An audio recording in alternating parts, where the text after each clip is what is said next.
umaga, nagkaroon kami ng pag-uusap ng mga kasama sa Makabayan Block na banggit na sa amin na opisyal na hindi tinanggap yung kanilang impeachment complaint.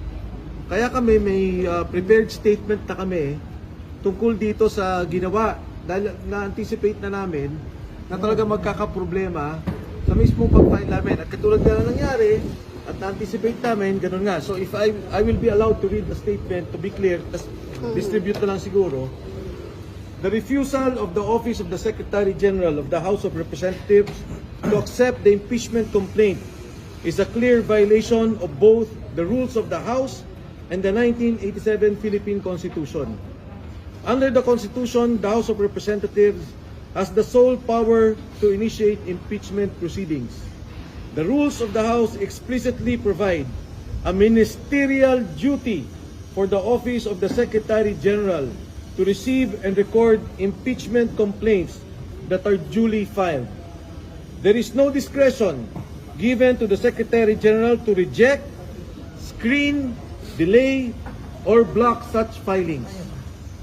By refusing to accept the complaint, the office effectively usurps the constitutional authority of the House itself and denies the Filipino people their only lawful mechanism to raise grievances against a sitting president.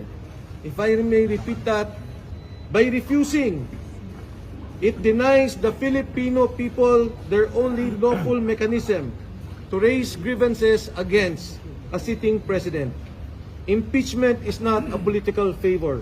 It is a constitutional right.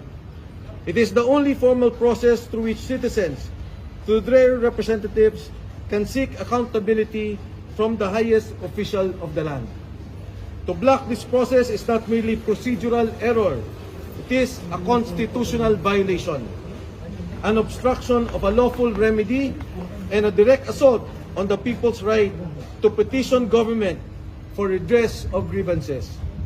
The House of Representatives exists to serve the people, not to shield those in power from scrutiny.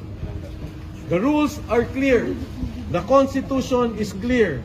The duty is clear. And no office has the authority to silence the people's voice. Maraming salamat po.